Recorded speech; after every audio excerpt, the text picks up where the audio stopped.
رمضان المبارک کا مہینہ رحمت، مغفرت اور جہنم سے آزادی کا مہینہ ہے۔ اس مبارک مہینے کے آخری عشرے میں ایک ایسی عظیم رات آتی ہے جسے لیلۃ القدر کہا جاتا ہے۔ یہ رات اللہ تعالیٰ کی طرف سے امت محمدیہ صلی اللہ علیہ وسلم کے لیے ایک عظیم تحفہ ہے۔ اس رات کی عبادت ہزار مہینوں کی عبادت سے بہتر قرار دی گئی ہے۔ اس لیے ہر مسلمان کو چاہیے کہ رمضان کے آخری عشرے کی طاق راتوں میں اس رات کو تلاش کرے اور زیادہ سے زیادہ عبادت کرے۔ لیلۃ القدر کی فضیلت۔ اللہ تعالیٰ نے قرآن مجید میں اس رات کی عظمت کو بیان کرتے ہوئے فرمایا، لیلۃ القدر ہزار مہینوں سے بہتر ہے۔ اس آیت سے معلوم ہوتا ہے کہ اس رات کی عبادت کا اجر اتنا زیادہ ہے کہ اگر کوئی شخص اس رات میں خلوص کے ساتھ عبادت کرے تو اسے ہزار مہینوں یعنی تقریباً 83 سال کی عبادت سے بھی زیادہ اجر ملتا ہے۔ نبی کریم صلی اللہ علیہ وسلم نے بھی لیلۃ القدر کی فضیلت بیان کرتے ہوئے فرمایا۔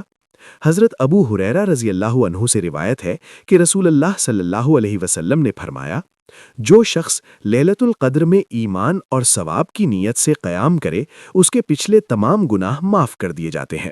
صحیح بخاری اور صحیح مسلم۔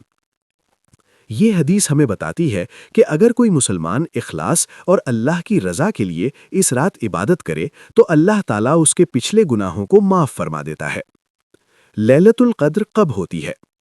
نبی کریم صلی اللہ علیہ وسلم نے لیلۃ القدر کی تاریخ کو متعین نہیں فرمایا، بلکہ اس کو رمضان کے آخری عشرے کی طاق راتوں میں تلاش کرنے کا حکم دیا۔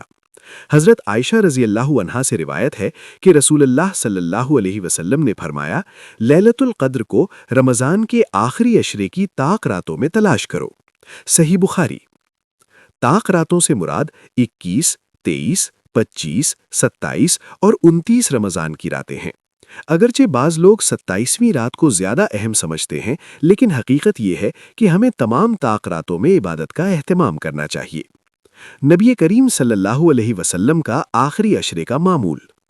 حضرت عائشہ رضی اللہ عنہا فرماتی ہیں کہ جب رمضان کا آخری عشرہ آتا تو رسول اللہ صلی اللہ علیہ وسلم عبادت میں بہت زیادہ محنت فرماتے، راتوں کو جاگتے، اپنے گھر والوں کو بھی جگاتے اور عبادت کے لیے کمر کس لیتے تھے۔ صحیح بخاری۔ یہ حدیث ہمیں بتاتی ہے کہ آخری عشرہ بہت قیمتی ہے اور ہمیں اس میں زیادہ سے زیادہ عبادت کرنی چاہیے۔ لیلۃ القدر میں پڑھے جانے والے مسنون اذکار اور دعائیں۔ نبی کریم صلی اللہ علیہ وسلم نے اس رات میں کچھ خاص دعائیں اور اذکار کی تعلیم دی ہے۔ سب سے مشہور دعا حضرت عائشہ رضی اللہ عنہا نے نبی کریم صلی اللہ علیہ وسلم سے پوچھی، یا رسول اللہ، اگر مجھے لیلۃ القدر مل جائے تو میں کیا دعا کروں؟ تو نبی کریم صلی اللہ علیہ وسلم نے فرمایا کہ یہ دعا پڑھو، اللہم انکا عفو تحب العفو فاعف عنی۔ ترجمہ، اے اللہ، بے شک تو معاف کرنے والا ہے، معافی کو پسند کرتا ہے، بس مجھے بھی معاف فرما دے۔ ترمذی۔ یہ دعا لیلۃ القدر کی سب سے افضل دعا ہے۔ اس کے علاوہ مسلمان اس رات میں یہ عبادات بھی کر سکتا ہے۔ 1. نوافل نماز۔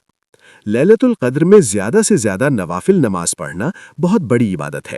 تہجد، قیام اللیل اور دیگر نوافل ادا کرنا بہت اجر کا باعث بنتا ہے۔ 2. تلاوت قرآن۔ رمضان قرآن کا مہینہ ہے اور لیلۃ القدر میں قرآن کی تلاوت کرنا بہت زیادہ اجر کا سبب بنتا ہے۔ 3. ذکر و استغفار۔ اس رات میں کثرت سے اللہ کا ذکر کرنا چاہیے، جیسے سبحان اللہ، الحمدللہ، اللہ اکبر، لا الہ الا اللہ، اور استغفار کرنا چاہیے، استغفر اللہ ربی من کل ذنب واتوب الیہ۔ 4. درود شریف پڑھنا۔ رسول اللہ صلی اللہ علیہ وسلم پر کثرت سے درود بھیجنا بھی بہت بڑی عبادت ہے۔ 5. دعا کرنا۔ لیلۃ القدر دعا کی قبولیت کی رات بھی ہے، اس لیے اپنے لیے، اپنے والدین کے لیے، امت مسلمہ کے لیے اور پوری انسانیت کی ہدایت کے لیے دعا کرنی چاہیے۔ لیلۃ القدر کی اہمیت کا پیغام۔ لیلۃ القدر دراصل اللہ کی خاص رحمت کی رات ہے۔ یہ وہ رات ہے جس میں فرشتے زمین پر نازل ہوتے ہیں اور اللہ تعالیٰ اپنے بندوں کی دعائیں قبول فرماتا ہے۔ اس لیے ہمیں چاہیے کہ ہم رمضان کے آخری عشرے کی ہر طاق رات میں عبادت کریں، قرآن پڑھیں، دعا کریں اور اللہ تعالیٰ سے اپنے گناہوں کی معافی مانگیں۔ کیا معلوم کہ یہی رات ہماری زندگی بدل دے اور اللہ تعالیٰ ہمیں اپنی رحمت اور مغفرت سے نواز دے۔ اللہ تعالی ہمیں لیلۃ القدر کی قدر کرنے اور اس میں خوب عبادت کرنے کی توفیق عطا فرمائے۔ آمین۔